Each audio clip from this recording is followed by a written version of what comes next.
اعوذ باللہ من الشیطان الرجیم، بسم اللہ الرحمن الرحیم۔ میں اور میرے بچے 3 دن سے فاقے کر رہے تھے۔ سامنے والے گھر میں میری نند رہتی تھی۔ اس کے گھر میں میلاد ہوئی تو اس نے پورے محلے میں کھانا بانٹا پر مجھے نہ دیا۔ میری چھوٹی بیٹی روتے ہوئے اس کے گھر کھانا مانگنے گئی تو اس نے بھگا دیا۔ اسی رات میری بیٹی کا بھوک سے انتقال ہو گیا تو میری نند تکبر سے بولی، کھلا نہیں سکتے تو بچے پیدا کیوں کرتے ہو؟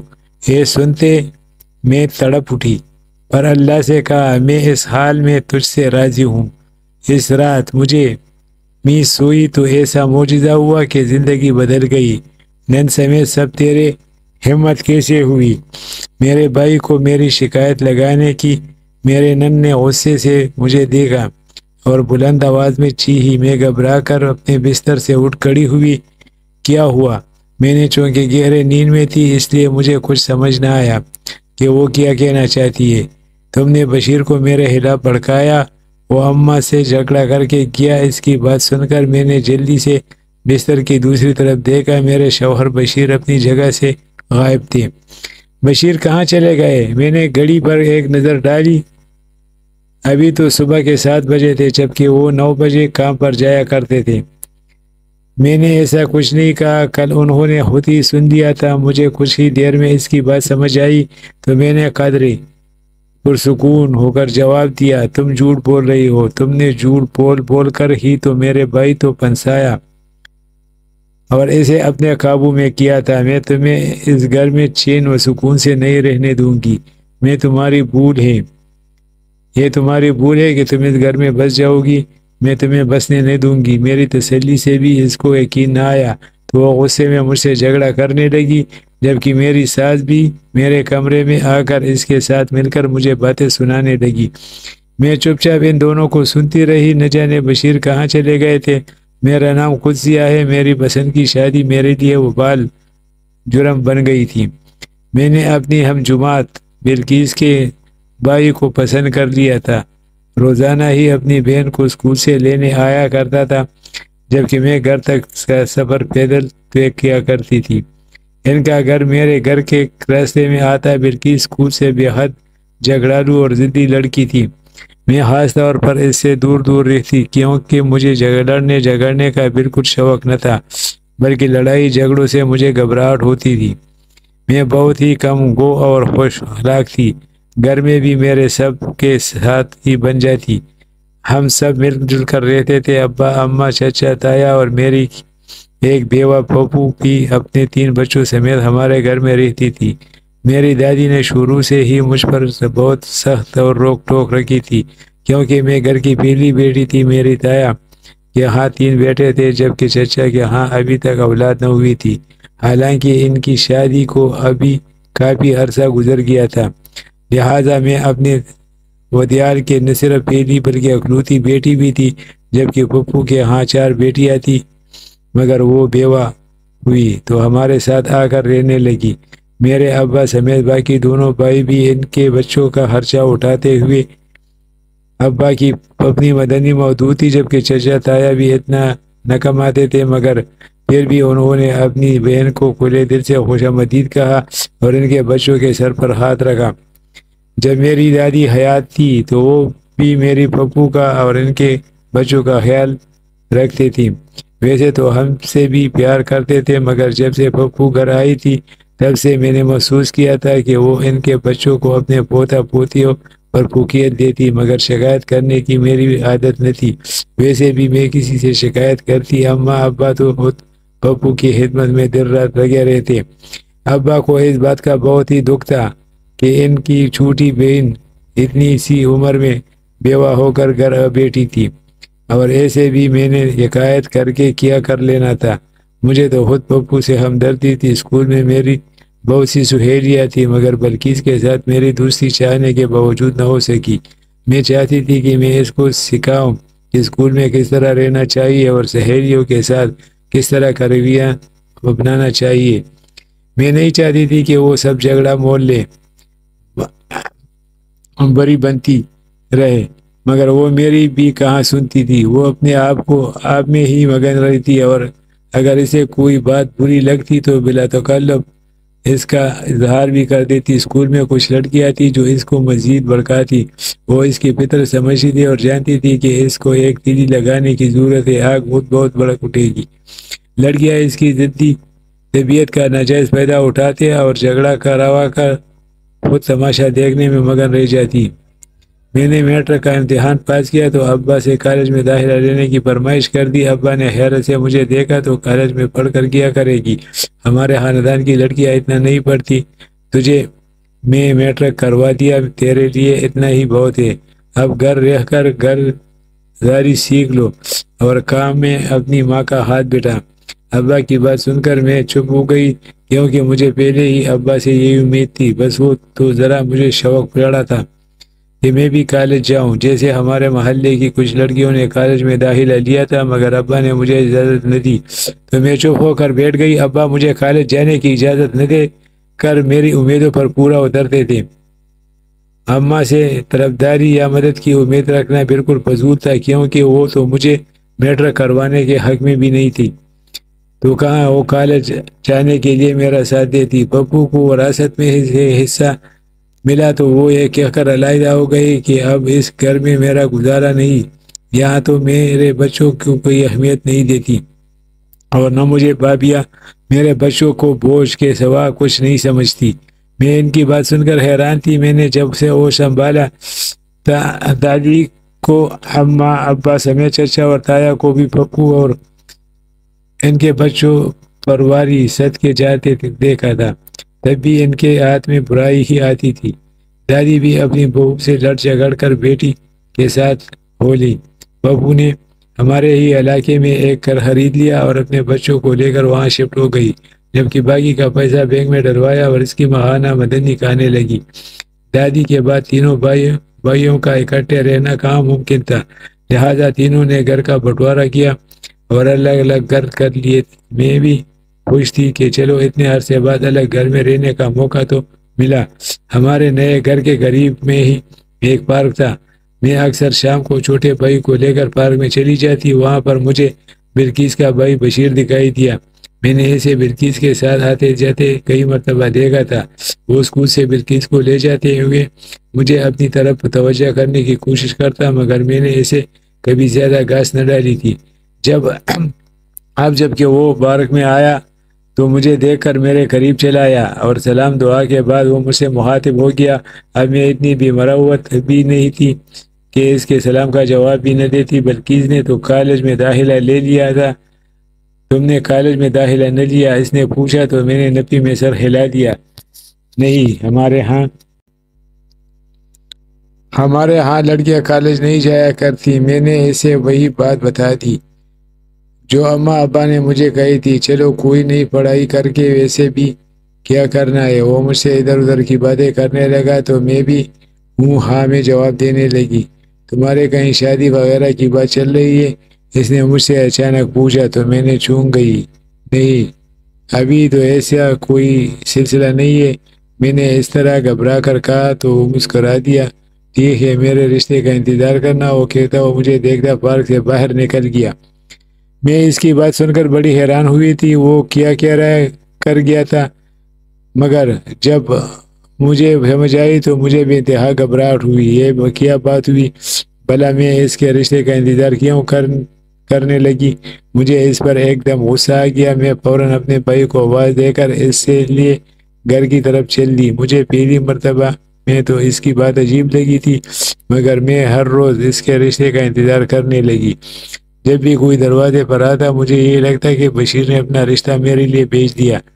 رفتہ رفتہ وہ میرے دل و دماغ پر چھا گیا۔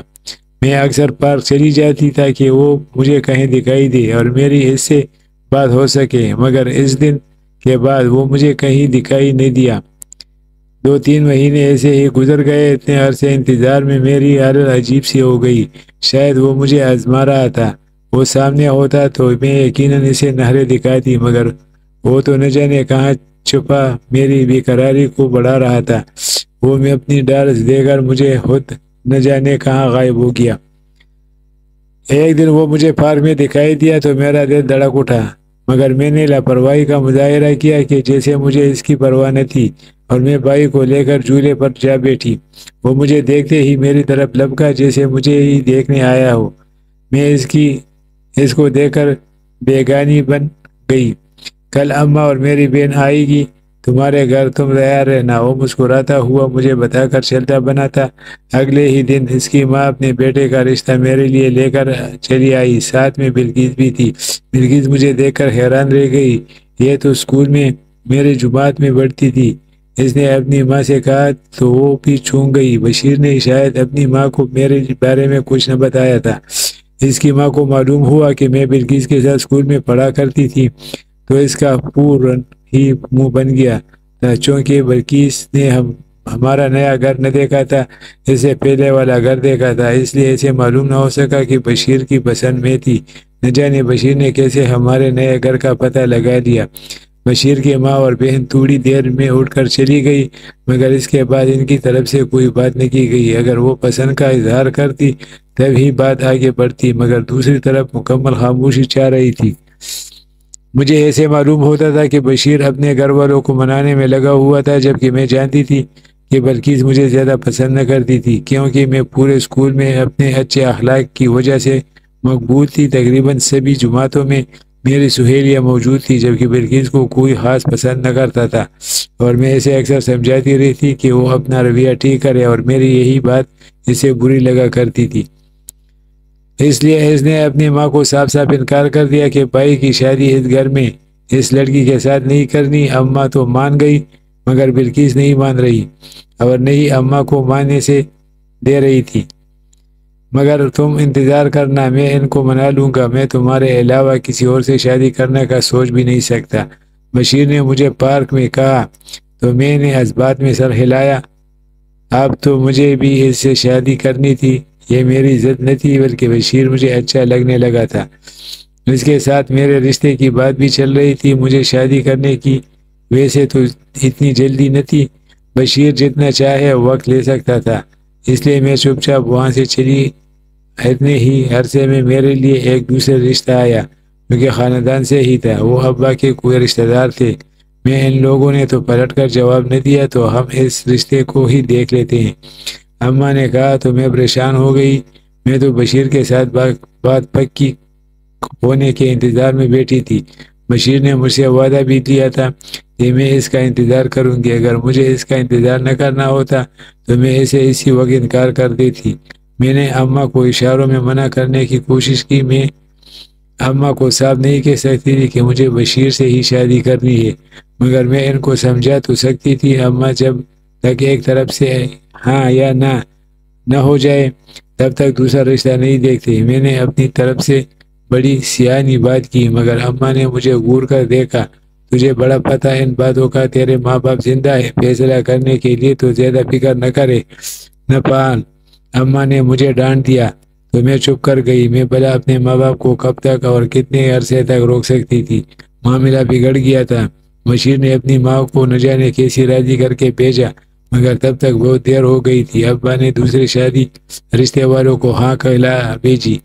میں نے اماں کو روکنے کی بہت کوشش کی، مگر ایسا ممکن نہ ہوا۔ بشیر مجھ سے شکوہ کرنا تھا، تم نے اپنے گھر والوں کو نہ روکا، جبکہ میں نے تمہیں کافی عرصے پہلے کا بتایا ہوا ہے کہ میرے رشتے کا انتظار کرنا۔ میں کیا کر سکتی تھی؟ میں اسے زیادہ کچھ نہیں کر سکتی تھی۔ اب میں اپنے ماں باپ کو صاف صاف تو نہیں کہہ سکتی تھی کہ بشیر کے رشتے کا ہی انتظار کرے، صاف صاف بھی کہہ دیتی تو کہا حرج تھا۔ جب تمہیں شادی ہی مجھ سے کرنی ہے تو پھر میرا لینے میں کوئی حرج نہیں۔ بشیر اس بات پر اڑا ہوا تھا کہ میں نے اپنے ماں باپ کو کیوں نہیں روکا۔ اب تو تم بتاؤ تمہیں کیا کرنا ہے، کیا تم مجھ سے شادی کی خواہش مند ہو؟ اس نے پوچھا تو میں نے اس بات میں سر ہلا دیا۔ تو پھر اپنے منہ سے میرا نام لے دو، میں تمہیں اس وقت چاہتا ہوں جب تم اور بلقیس 8ویں جماعت میں تھی۔ اس کی بات سن کر میں حیران تھی، مجھے تو لگ رہا تھا یہ سلسلہ نیا تھا، مگر اب تو مجھے میٹرک کیے ہوئے بھی 2 سال ہو چکے تھے۔ ٹھیک ہے، میں اماں سے بات کروں گی، میں اسے وعدہ کرائی۔ میں نے اماں کو کہا کہ وہ بشیر کے رشتے کے لیے ہاں کہہ دے۔ کیا بات کر رہی ہے تو؟ اماں نے حیران نظروں سے مجھے دیکھا۔ تیرا باپ دوسرے رشتے کے لیے ہاں کہہ چکا ہے، مگر اماں مجھے اس سے شادی نہیں کرنے، مجھے بشیر سے ہی شادی کرنی ہے۔ میں نے اپنے منہ سے بشیر کا نام لیا تو اماں حیرت سے منہ پر انگلی رکھے مجھے دیکھنے لگے۔ اس کا مطلب ہے اس کی بہن اس دن صحیح بول کر گئی تھی کہ تیرا اور اس کے بھائی کا چکر چل رہا ہے۔ اماں کی بات سن کر میں حیران ہوئی۔ آج تو نے ثابت بھی کر دیا۔ اس وقت تو ہم نے اس کی بات پر اعتبار نہیں کیا تھا، مگر تو نے اعتبار دلانے میں ذرا دیر نہ کی۔ تو نے ہمارے تربیت پر انگلی اٹھا دی۔ ہم نے تجھے اس دن کے لیے تو پال پوس کر جوان نہ کیا تھا۔ اماں تو رونا پیٹنا ڈال کر بیٹھ گئی۔ میں حیرت سے اماں کو دیکھ رہی تھی۔ میں نے ایسا بھی کہہ دیا تھا، صرف اس رشتے کے لیے حامی بننے کے لیے ہی کہا تھا جو سب سے پہلے میرے لیے آیا تھا۔ اماں ابا نے بلاخر بشیر کے رشتے کے حامی بن لیا اور دوسرے رشتے کو انکار کھلوا بیچا۔ اقرار کرنے کے بعد دوبارہ انکار کرنے سے اماں ابا کی جو ذلت ہوئی وہ ہوئی، اس کے لیے انہوں نے مجھے بھی ذلیل کر کے رکھ دیا۔ اماں ابا دونوں ہی اس رشتے سے خوش نہ تھے۔ اماں مجھے دوش دیتی جبکہ ابا اماں کو، کیوں اس نے ہی میری تربیت صحیح نہیں کی تھی۔ اماں کا کہنا تھا کہ میں گھر کے کام کاج نمٹاتی کہ بیٹی پر نظر رکھنی۔ اب جو ہونا تھا ہو گیا، اس کو رخصت کر کے اس کے گھر کا کرو تاکہ یہ ہماری بدنامی کا باعث نہ بنے۔ انہوں نے اس ڈر سے بشیر کو ہاں کے حلوہ بھیجی تھی کہ کہیں میں اپنی مرضی سے اس کے ساتھ شادی رچا کر ان کی بدنامی نہ کر بیٹھوں۔ میں رخصت ہو کر بشیر کے سنگ چلی آئی۔ میرے دل میں ہزاروں ارمان اور آنکھوں میں کئی خواب تھے۔ بشیر کی خاطر میں نے اپنے ماں باپ سے بھی ناراضگی مول لی تھی۔ بشیر کا سلوک میرے ساتھ بہت اچھا تھا، وہ میرا بہت خیال رکھتا تھا، مگر بلکیس مجھے کسی صورت چھین لینے نہیں دیتی۔ ابھی میری شادی کو 2 ہفتے ہی ہوئے تھے کہ اس نے میرے ساتھ لڑائی جھگڑا کرنا شروع کر دیا۔ بشیر نے کام پر سے آتے ہوئے اس کی بات سن لی اور اس کو اپنی اماں کو اچھی خاصی باتیں سنائی کہ میری بیوی کے ساتھ اس گھر میں برا سلوک نہیں ہونا چاہیے۔ بشیر کا کہنا تھا کہ بلکیس کو رخصت کر کے اس کا گھر کا کراؤ۔ اس کی اماں بھی جانتی تھی کہ بلکیس زبان کی تیز ہے، لہذا وہ مجھے کچھ نہ کہتی، مگر اگر کبھی میں بلکیس کو سمجھانے یا اس کے ساتھ بولنے لگ جاتی تو اس کی ماں اپنی بیٹی کی حمایت میں ضرور بولتی اور مجھے چپ رہنے کا کہتی۔ میں بہرحال بہو تھی اور وہ اس کی بیٹی، تو اس کی ساری ہمدردی اپنی بیٹے کے ساتھ تھی۔ بشیر کا کہنا تھا کہ تم فکر نہ کرو، میں جلدی اس کی شادی کر کے اس کو اس کے گھر سے رخصت کروا دوں گا۔ اس کے بعد تم نے ہی اس گھر پر راج کرنا ہے۔ میں نے بلکیس کے ساتھ اپنا رویہ ہمیشہ اچھا ہی رکھا کیونکہ میں چاہتی تھی کہ میرا رشتہ اس کے ساتھ بہتر رہے اور وہ میرے بارے میں غلط نہ سوچے، مگر نہ جانے اس کو مجھ سے کیا بیر تھا۔ وہ مجھے کبھی بھی پسند نہ کرتی تھی۔ اب جب کہ میں گھر کا سارا کام نمٹاتی اور اس کی ماں کا بھی خیال رکھتی، بلکہ بلکیس کے بھی آگے پیچھے پھرتی، پھر بھی اس کا سلوک میرے ساتھ اچھا نہ ہوتا۔ بشیر کا کہنا تھا کہ اس کو اس کے حال پر چھوڑ دو، وہ کبھی نہیں سدھر سکتی۔ وہ نہ صرف زبان کی تیز تھی بلکہ دل کی بھی بری تھی، مگر میں بشیر کو سمجھاتی کہ بہن کے بارے میں ایسا نہیں سوچتے۔ میں اس کے ساتھ اچھا سلوک رکھوں گی تو ایک نہ ایک دن اس کا سلوک بھی میرے ساتھ اچھا ہو جائے گا، مگر ایسا کبھی نہیں ہو سکا۔ بلکیس نے FA کا امتحان پاس کیا تو سامنے والے گھر سے ہی اس کے رشتہ آیا۔ بشیر نے ہاں کرنے میں کوئی ایک لمحہ بھی دیر نہ لگائی۔ ویسے بھی رشتے میں کوئی برائی نہیں تھی، لڑکا اچھے خاصے کھاتے پیتے گھرانے سے تعلق رکھتا تھا۔ بشیر کی ماں بھی اس رشتے پر راضی تھی۔ میری نند رخصت ہو کر اپنے گھر چلی گئی تو مجھے سکون کا سانس نصیب ہوا۔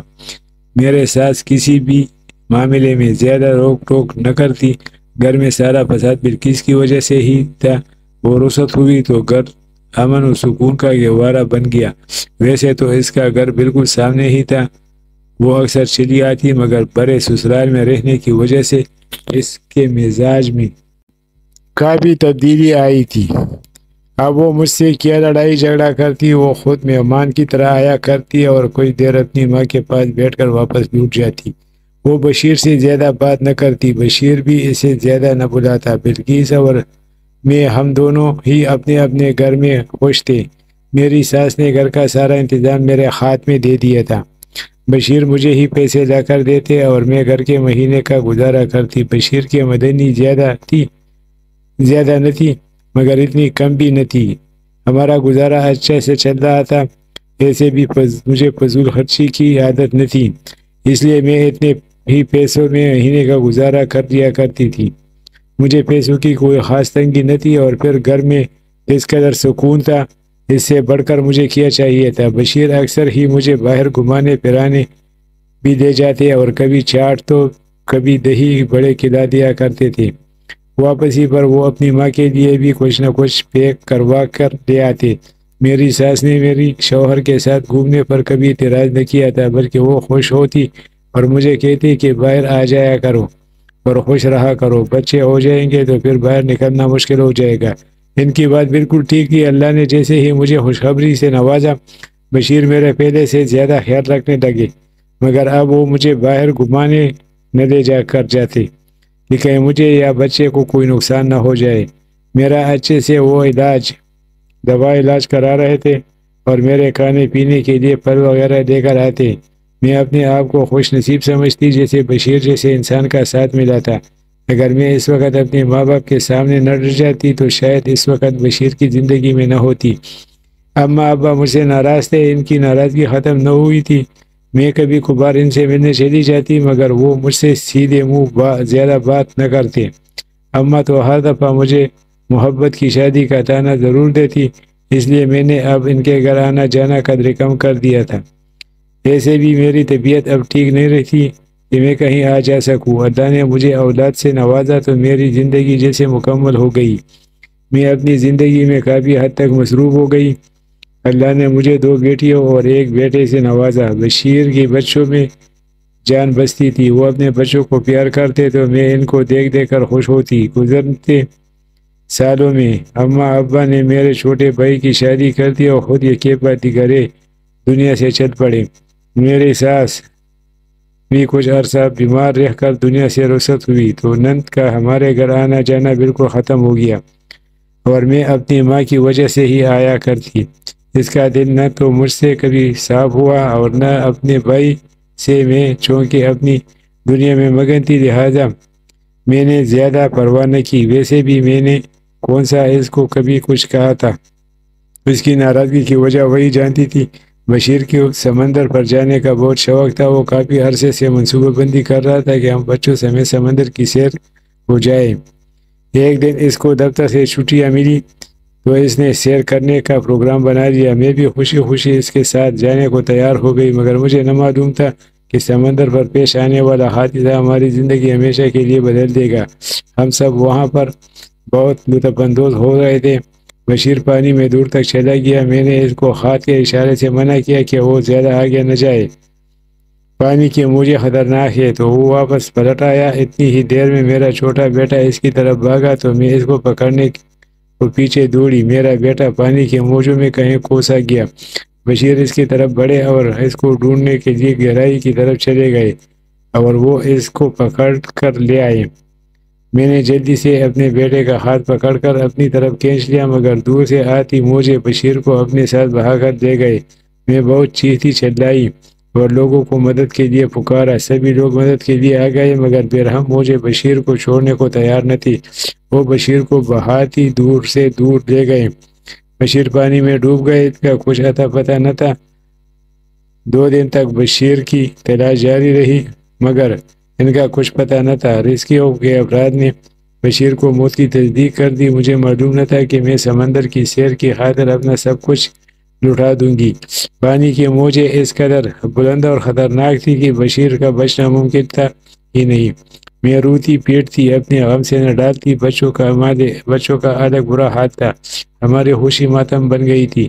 میں بشیر کی موت کا جتنا غم مناتی اتنا کم تھا۔ وہ اس قدر اچھا شوہر تھا کہ اس کے ہوتے کبھی میری آنکھ میں آنسو نہ آیا تھا۔ وہ بچوں کے لیے بھی ایک آئیڈل باپ تھا۔ کتنے ہی عرصے تک مجھے یہ لگتا کہ بشیر اچانک سے کہیں سے آ جائے گا کہ دیکھو میں زندہ ہوں، مجھے کچھ نہیں ہوا، مگر ایسا نہ ہوا۔ بچوں کی حالت دیکھ کر مجھے حوصلہ کرنا پڑا۔ بچوں کی ذمہ داری اٹھانے کے لیے میں نے کمر کس لی۔ یہ ایک مشکل مرحلہ تھا، مگر گھر سے کمانے کے لیے نکلنا میرے لیے آسان نہ تھا، کیونکہ میں کبھی گھر سے سودا سلف لینے کے لیے بھی نہ نکلی تھی۔ بشیر میرا اتنا خیال رکھتے تھے کہ انہوں نے کبھی مجھے گھر میں کسی چیز کی کمی نہیں ہونے دی۔ ہر وقت گھر میں ہر سہولت کی چیز موجود ہوتی۔ اب میں کیوں کر بچوں کے لیے روزی روٹی کا انتظام کر سکتی تھی۔ میں نہ تو محنت کرنے کی عادی تھی اور نہ ہی تکلیفیں اور مصیبتیں اٹھانے کی۔ اپنے ابا نے مجھے اپنے گھر میں عیش ہی کروائے تھے اور شوہر نے بھی عیاشی کے دن دکھائے، بلکہ شوہر کے گھر میں تو زندگی اماں ابا کے گھر سے بھی زیادہ بہتر تھی۔ اپنے بچوں کو دیکھتی تو مجھے بہت دکھ پہنچتا، کیونکہ ان کی عمر نہ تھی یتیمی سہنے کی، وہ تو ابھی بہت چھوٹے تھے۔ میں چاہتی تھی جیسے میں ماں اور باپ دونوں کے لاڈ پیار میں پلی تھی، ایسے ہی میرے بچے بھی اپنے باپ کے لاڈ پیار میں پلتے، مگر شاید ان کی قسمت میں یتیمی کی زندگی گزارنا ہی لکھا تھا۔ مجھ سے جو بن پڑا میں کرتی، مگر میں اپنے بچوں کو اکیلا چھوڑ کر کہاں جاتی۔ میرا تیسرا بیٹا بھی بہت چھوٹا تھا۔ میرے تینوں بچے بھوکی حالت میں میرے چہرے کو تکتے تو میرا دل کٹ سا جاتا۔ میں لوگوں کے گھروں میں کام کرنے لگی تھی، اپنے بڑے دو بچوں کو اسکول بھیج کر چھوٹے والے کو ساتھ لے ہی جاتی۔ پہلے مہینے گزارا کرنا بہت ہی مشکل تھا، کیونکہ میرے پہلے کچھ بھی نہ تھا اور جب تک تنخواہ نہ ملتی تب تک کیسے گزارا ہوتا۔ پھر بھی جیسے تیسے کر کے میں گزارا کرنے لگی۔ میرے کام والی باجی کو میرا کام پسند ہی نہ آتا، وہ میرے کام میں سو کیڑے نکالتی۔ تمہیں تو کام کرنا ہی نہیں آتا، لگتا ہے تم نے اپنے گھر کا کبھی کام نہ کیا۔ میں اسے کیا بتاتی کہ میں کن حالات میں کام کرنے پر مجبور تھی۔ میں اپنے بھائی کے در پر بھی نہ گئی تھی، میں اپنے بچوں کا بوجھ خود ہی اٹھانا چاہتی تھی۔ ویسے بھی بھائی نے بشیر کی موت کے بعد سے کوئی رابطہ نہ کیا۔ اسے معلوم تھا کہ میری بہن اکیلی اپنے بچوں کے ساتھ ہے۔ وہ میرے ساتھ پر چند پیسے رکھ کر چلا گیا تھا اور وہ پیسے جلد ہی ختم ہو گئے۔ اس نے دوبارہ سے کوئی رابطہ نہ کیا تو میں نے بھی اسے رابطہ نہیں کیا۔ میں اس کی بیوی کے مزاج کو اچھی طرح جانتی تھی اور پھر شکایت اس کی بیوی سے نہیں تھی۔ جب اپنا ہی بھائی بیگانہ ہو جائے تو پھر غیر سے کیا شکایت کرنا پڑی تھی۔ ایسے ہی میری نند کو پھر میرے حالات کا اچھی طرح اندازہ تھا، مگر وہ کبھی میرا ساتھ نہ دیتی، بلکہ صرف جب بھی موقع ملتا مجھے باتیں سناتی۔ تمہاری وجہ سے میرا بھائی موت کا شکار ہو گیا، تمہیں کیا ضرورت تھی اسے سیر سپاٹے پر لے جانے کی؟ گھر میں رہتی تو یہ مصیبت نہ آتی۔ اب پانی گھر میں آ کر تو بھائی کو نہ نکل لیتا۔ میں اسے کیسے سمجھاتی؟ سیر کرنے کا منصوبہ بھی بشیر نے خود ہی بنایا تھا، اور جب اس کی قسمت میں یہی لکھا تھا تو اس کی موت اسے تو وہاں تک لے گئی تھی۔ ان سب میں میرا کیا قصور تھا؟ لیکن میں اپنی نند کو کیا جواب دیتی؟ میں نے اسے کبھی بھی پلٹ کر جواب نہ دیا تھا۔ میں اب بھی خاموشی سے اختیار کیے ہوئے تھی۔ مجھے کافی دنوں سے کوئی کام نہ ملا، اب تو ساری جمع پونجی ختم ہو گئی تھی۔ میں مہینے کے خرچے میں سے کافی پیسے بچا لیتی اور میرے کام آتے۔ مجھے میری مالکن نے جواب دے دیا۔ اس کے بعد میں بہت سے گھروں میں گئی، مگر مجھے کہیں کام نہ ملا۔ میرے پاس بچے ہوئے پیسے ختم ہوئے تو نوبت پاکوں تک آ گئی اور میرے بچے 3 دن سے بھوکے تھے۔ میں نے بھائی سے رابطہ کرنے کی کوشش کی، مگر میرا اس سے رابطہ نہ ہو سکا۔ اماں ابا کی موت کے بعد سے وہ اپنی بیوی کے شہر میں جا بسا۔ میں اس کی تلاش میں دوسرے شہر نہ جا سکتی تھی۔ میری نند سامنے والے گھر میں ہی رہتی تھی، مگر اس نے بھائی کی موت کے بعد سے ایک دن بھی پلٹ کر حال نہ پوچھا۔ وہ تو بھائی کی زندگی میں نہ پوچھتی تھی، بھائی کی موت کے بعد بھلا ہمارا اس سے کیا تعلق تھا؟ ویسے بھی میں نے کسی انسان سے کوئی امید نہ رکھی تھی، بس خدا کا ہی آسرا تھا۔ اماں بھوک لگی ہے، میرے سب سے چھوٹے بیٹے نے میرے دوپٹے کا پلو کھینچا تو میں نے بے بسی سے اسے دیکھا۔ میں جانتی تھی اب بھوک برداشت کرنا بچوں کے بس کا نہ تھا۔ اماں پھوپھا نے گھر میں میلاد رکھا ہے، ندا مجھے بتا رہی تھی۔ میری بڑی بیٹی رمشا نے برابر میں رہنے والے بچی کو نام لیا کہ میں چونک گئی، شاید بلکیس ہمیں بھی میلاد میں بلا لے تو میرے بچے پیٹ بھر کر کھانا کھا سکیں گے۔ میں میلاد کے انتظار میں بیٹھ گئی، مگر بلکیس کے گھر سے کوئی بلاوا نہ آیا۔ چلو بھابھی سمجھ کر نہیں، سمسائی سمجھ کر ہی بلا لیتی۔ میں اس کی بھی مروتی پر حیران تھی۔ ان کے گھر مہمانوں کی آمد کا سلسلہ جاری ہوا تو میرے بچے دروازے کی چوکھٹ سے لگ گئے۔ اماں پھوپھو کے گھر بہت سی عورتیں آ رہی ہے، پھوپھو نے ہمیں کیوں نہیں بلایا؟ میں ان کے معصوم سوالوں کے کیا جوابات دیتی؟ چپ چاپ ٹھنڈی سانس بھرتی رہی۔ اگر میرے شوہر زندہ ہوتے تو آج ہم بھی ایک خوشگوار زندگی گزارنے رہے۔ مجھے کیا معلوم تھا کہ سمندر کی ایک موج میری زندگی بدل کر رکھ دے گی۔ اماں، میلاد ختم ہو گیا۔ رمشا مجھے ساتھ ساتھ تمام صورتحال سے آگاہ کر رہی تھی۔ اماں، اب ارسلان تمام محلے میں کھانا تقسیم کرنے نکلا ہے، وہ ہمارے گھر بھی کھانا لائے گا۔ رمشا کی باتیں میرے دلانے کے لیے کافی تھی۔ مجھے نہیں لگتا تھا کہ بلقیس کھانا بیچتے ہوئے اپنے بھائی کے یتیم بچوں کو یاد رکھے گی، مگر پھر بھی میں امید پر بیٹھی تھی۔ ہو سکتا ہے خدا اس کے دل میں رحم ڈال دے، میلاد کی قبولیت کی خاطر ہی وہ یتیم بچوں کو کھانا کھلانے کا سوچ لے۔ میرے بھوکے بچے رات ہونے تک کھانے کا انتظار کرتے رہے، مگر وہاں سے نہ کھانا آیا۔ اماں، ہو سکتا ہے پھوپھو ہمیں کھانا بھیجنا بھول گئی ہوں۔ میں پھوپھو کو یاد کروا کر آتی ہوں، چھوٹی بیٹی نے پرجوش ہو کر کہا، اور فوراً باہر کی طرف بھاگی۔ دعا رک جاؤ، کوئی ضرورت نہیں۔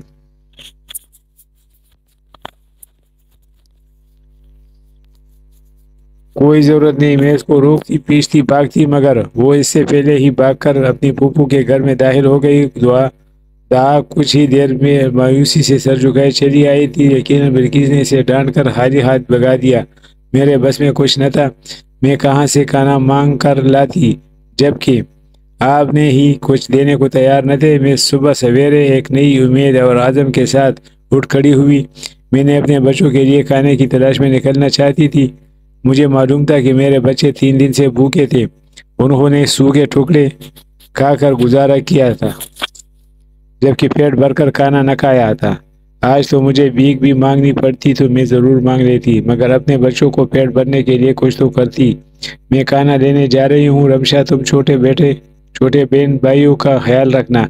میں نے رمشا کا بازو ہلا کر کہا تو وہ اٹھ بیٹھی۔ اماں، آپ جلدی واپس آنا، مجھے بہت بھوک لگی ہے، وہ پیٹ کر ہاتھ رکھ کر بولی۔ تو میں نے جذبات میں سر ہلایا۔ ہاں میری بچی، میں جلدی واپس آؤں گی، میں نے اسے تسلی دی اور میں بیٹے کے سر پر ہاتھ پھیر کر اپنی بیٹی دعا کی جانب بڑھی۔ مجھے رات کی بات یاد آئی کہ کیسی وہ اپنی پھوپھو سے کھانا مانگنے گئی تھی، مگر مایوس واپس لوٹی تھی۔ میرا دل کٹ سا گیا۔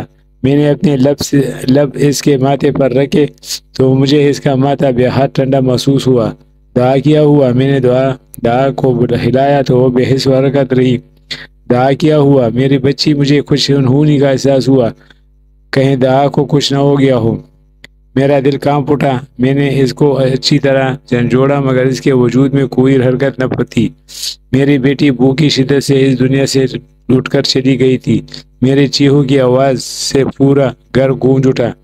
میں اپنے بچوں کو سینے سے لگائے دعا کی میت کے سامنے بیٹی زاروں قطار آنسو بہا رہی تھی۔ بشیر کے بعد میں اپنے بچوں کی حفاظت کرنے کے قابل نہ رہی تھی۔ میں انہیں 2 وقت کی روٹی بھی نہ کھلا سکتی تھی۔ سارا محلہ ہی افسوس کے لیے چلا آیا۔ میں حیران ہو کر روکو کی جانب دیکھ رہی تھی۔ جب میری بچی بھوکی تھی تب یہ لوگ کہاں تھے؟ محلے کی ایک عورت نے میری بیٹی اور بیٹے کو کھانا لا دیا۔ وہ دونوں کھانے پر ٹوٹ پڑے۔ انہوں نے اصرار کیا کہ میں بھی کچھ کھا لوں۔ میرے حلق سے کیسے نہ کوئی نوالا اترتا، جبکہ میری بچی بھوکی مر گئی۔ میری نن بھی دعا کے جنازے پر چلی آئی۔ محلے کی عورتوں کی تبصرے جاری تھی۔ توبہ، کیسا زمانہ آ گیا! کل بچی کی پھوپھی نے سارے محلے میں کھانا بانٹا اور اپنی بھتیجی بھوک سے جل بسی۔ لوگوں کے دل پتھر کے بنے ہیں۔ میری نن کو کہاں برداشت تھا کہ ہماری وجہ سے لوگ اس کی توہین کرے۔ وہ غصے سے مجھے گھورنے لگی۔ جب کھلا نہیں سکتے تو بچے پیدا کیوں کرتے ہو؟ یہ سن کر میں تڑپ اٹھی۔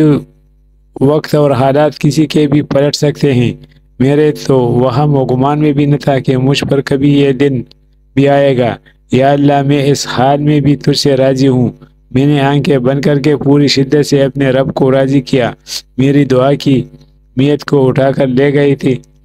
میرے محلے والوں نے کفن دفن اور کھانے کا انتظام کر دیا۔ اس دن میرے بچوں نے پیٹ بھر کر کھانا کھایا۔ میرے حلق سے نوالا نہ اتر سکا۔ میری بچی کو میرے بغیر نیند نہ آتی تھی۔ نہ جانے کیسی قبر میں اکیلی رات گزارے گی؟ میں نے ساری رات آنکھوں میں کاٹ کر دی تھی۔ میں آدھی رات کو تہجد کی نماز پڑھنے بیٹھی اور نماز پڑھنے کے بعد جائے نماز پر ہی میری آنکھ لگ گئی۔ اگلی صبح میری آنکھ کھلی، گلی سے آتے شور سے کھلی ہے۔ میں نے فوراً دروازہ کھولا تو میں اللہ کا معجزہ دیکھ کر حیران رہ گئی۔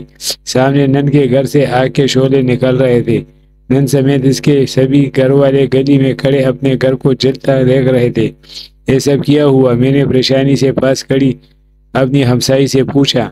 نہ جانے کیسے رات کو اچانک آگ لگ گئی اور بڑک اٹھی۔ شکر ہے بر وقت پتہ چل گیا اور کوئی نقصان نہ ہوا، مگر سب کچھ تس نس ہونے میں ایک لمحہ نہ لگا۔ ابھی تک کوئی بھی مدد کو نہ پہنچ سکا۔ ہمسائی نے افسوس سے کہتے مجھے پوری تفصیل کہہ کر سنائی۔ شکر ہے کوئی جانی نقصان نہیں ہوا، مال و دولت تو آنی جانی ہے۔ میں افسوس سے کہتی گھر میں چلی آئی۔ میں نہیں چاہتی تھی کہ ایسے موقع پر میں اپنی نن کا سامنا کر کے اس کا دل دکھا دوں۔ خدا اس کو برداشت کرنے کا حوصلہ عطا فرمائے۔ اس کے حق میں دعا کرنے کے سوا اس کے لیے کچھ نہ کر سکتی تھی۔ کیا میں اپنے بچوں کے ساتھ کچھ دن آپ کے گھر رہ سکتی ہوں؟ میری نن کچھ ہی دیر میں اپنے بچوں کو لیے چلی آئی تو میں اپنی جگہ سے اٹھ کھڑی ہوئی۔ کیا بات کر رہی ہو بلکیس؟ یہ صرف میرا نہیں تمہارا بھی گھر ہے۔ یہ تمہارے ماں باپ کا گھر ہے تو اس پر تمہارا پورا حق ہے۔ اپنے حق کے ساتھ جب تک مرضی یہاں رہو۔ یہ مت سمجھنا کہ میں تم پر کوئی احسان کروں گی۔ میں نے کھلے دل سے کہا تو وہ کچھ حیران ہوئی۔ اگلے ہی لمحے وہ لپک کر میرے قدموں میں آ بیٹھی۔ مجھے معاف کر دو بھابھی، اس نے پہلے بار بھی مجھے بھابھی کہہ کر معاتب کیا۔ میں نے تمہارے اور تمہارے بچوں کے ساتھ بہت غلط کیا۔ نہ جانے کیوں میں ہمیشہ سے تم سے کدورت رکھ کر بیٹھ گئی تھی۔ شاید میں تم سے تمہارے اچھے اخلاق سے حسد اور جلن کا شکار تھی۔ ہر کوئی تمہیں پسند کرتا تھا، پھر بھائی جتنا دے خیال تمہارا کرتا مجھ سے برداشت نہ ہوتا۔ میں اپنی حسد اور جلن میں اتنا آگے بڑھ گئی کہ میں بھول گئی کہ تمہارے بچے میرے مرے ہوئے بھائی کے یتیم بچے ہیں۔ میں اللہ کے دیے ہوئے رزق پر مالک مختار بن کر بیٹھ گئی کہ جیسے چاہے دوں اور جیسے چاہے نہ دوں۔ مجھے اتنی بھی عقل نہ آئی کہ یہ سب سے پہلا حق تو میرے بھائی کے بچوں کا ہی بنتا ہے۔ خدا کو میرا تکبر بالکل پسند نہ آیا اور دیکھو ایک ہی رات میں مجھ سے سب کچھ چھین لیا گیا۔ دیکھو میرے دونوں ہاتھ خالی ہے۔ مجھے احساس ہو گیا کہ اگر اس حادثے میں میرے بچوں کو کوئی نقصان ہوتا تو میں تو جینے کے قابل نہ رہتی۔ آپ پر کیا گزری ہوگی جب آپ کی بچی بھوک کے باعث دنیا سے چلی گئی۔ وہ بے تحاشا روتے ہوئے بولی تو میں نے اسے کندھوں سے پکڑ کر اٹھایا۔ بلکیس میں نے تمہیں صدق دل سے معاف کیا، خدا بھی تمہیں معاف کرے گا۔ تم مجھ سے نہیں رب سے معافی مانگو۔ خدا تکبر کرنے والوں کو پسند نہیں کرتا۔ تاہم سب کی ڈوری اس کے ہاتھ میں ہے، وہ جب چاہے کھینچ سکتا ہے۔ میں نے اسے سمجھانے کا فریضہ سر انجام دیا۔ اس مال و دولت کے نقصان پر پریشان نہ ہو، یہ سب آنی جانی شے ہے۔ تم شکر کرو کہ اللہ نے تم سب کی جان کو محفوظ رکھی۔ اولاد کا دکھ بہت بڑا دکھ ہے، خدا کسی دشمن کو بھی یہ دکھ نہ دے۔ میں لرزتی آواز میں بولی اور آگے بڑھ کر بلکیس کو گلے سے لگا لیا۔ وہ میرے شوہر کی بہن تھی، مجھے اس میں سے اپنے شوہر کی خوشبو محسوس ہوا کرتی۔ سبھی محلے والے بلکیس سے ناراض تھے، لہٰذا وہ میری طرف چلی آئی تھی۔ محلے والے روزانہ ہی میرے اور میرے بچوں کے لیے کھانا بھجوا دیتے۔ میں اپنے حصے کا کھانا بلکیس کے بچوں کو کھلا دیتی۔ بلکیس اور میں بچوں کا بچا کچا کھانا کھا کر گزارا کر لیتی۔ بلکیس کا شوہر بھی ملک رہا کرتا تھا۔ ابھی تک بلکیس کا اس کے ساتھ رابطہ نہ ہو پایا۔ دروازے پر دستک کی آواز سن کر میں فوراً دروازے کی جانب بڑھی۔ میں نے دروازہ کھولا تو سامنے کھڑے شخص کو دیکھ کر میں حیران رہ گئی۔ وہ کافی بدلہ سا دکھائی دے رہا تھا۔ بڑی ہوئی داڑھی اور لمبے بالوں کے باوجود میں انہیں پیلی نظر میں بھی پہچان گئی۔ میرے منہ سے الفاظ تک ادا نہ ہوئے۔ میں آنکھیں پھاڑے حیرت سے اسے دیکھنے لگی۔ مجھے اپنی آنکھوں پر یقین نہ ہو رہا تھا کہ میرے شوہر بشیر میرے سامنے زندہ سلامت کھڑے تھے۔ وہ بھی آنکھوں میں آنسو بھرے مجھے دیکھ رہے تھے۔ بشیر، آپ بشیر ہیں؟ میں نے بے قراری کے ساتھ کہا تو انہوں نے اس بات میں سر ہلا دیا اور چہرے پر مسکراہٹ سجا لی۔ اس کے آنسو جو آنکھوں میں جمع تھے گالوں پر بیٹھ نکلے۔ بشیر: ایسا کیسے ممکن ہے؟ آپ کہاں تھے؟ میں نے آپ کے بغیر کیسے زندگی گزاری؟ آپ کو کیا معلوم؟ میں روتے ہوئے ان کے سینے سے جا لگی تھی۔ میں داڑیں مار مار کر رو رہی تھی جبکہ وہ مجھے سینے سے لگائے اندر چلے آئے تھے۔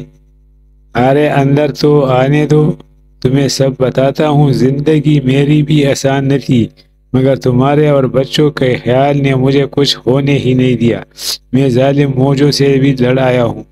میں ان کو لیے اندر بڑھی اور ان کو فوراً چارپائی پر بٹھا دیا۔ بلقیس بھی آوازیں سن کر چلی آئی تھی اور حیران نظروں سے اپنے بھائی کو دیکھ رہی تھی۔ آپ زندہ ہے بھائی؟ اس نے پہلا سوال کیا تو بشیر نے اپنے بازو پھیلا دیے اور وہ اپنے بھائی کے باہوں میں جا سمائی۔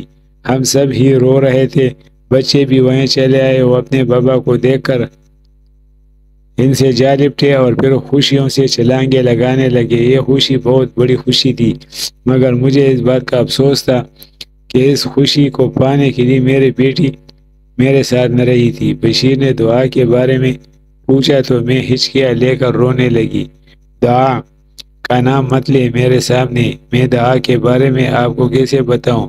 میں دل میں بولی تھی میں ان کو آتے ہی اتنی بری خبر نہ سنانا چاہتی تھی، لہذا بات کو ٹال گئی۔ آپ مجھے یہ بتائے آپ کہاں تھے؟ ہم نے آپ کا کتنا انتظار کیا، آپ پہلے کیوں نہ لوٹ آئے؟ میں ان سے شکوہ کہ نہ ہوئی تو وہ اداسی سے بولے، میں تو نہ جانے کون سے علاقے میں نکل گیا تھا، میں وہاں کے بارے میں کچھ نہ جانتا تھا۔ پتھروں سے ٹکرا کر میرا سر بے حد زخمی تھا۔ میں کسی انجانے علاقے میں بڑا تڑپ رہا تھا، مرنے کے قریب ہی تھا کہ وہاں کے لوگوں میں سے کسی کی نظر مجھ پر پڑی اور وہ مجھے اپنے ساتھ لے گیا۔ اس کی علاج معالجے سے میں اس قابل ہوا کہ اٹھ کر بیٹھ سکوں، مگر میری یادداشت میرا ساتھ نہ دیتی۔ میں اپنے ذہن پر زور ڈالتا اور وہ لوگ بھی مجھ سے پوچھتے کہ میں کون تھا، کہاں سے آیا، مگر مجھے کچھ یاد نہ تھا۔ میں وہیں پر ان کے ساتھ رہنے لگا۔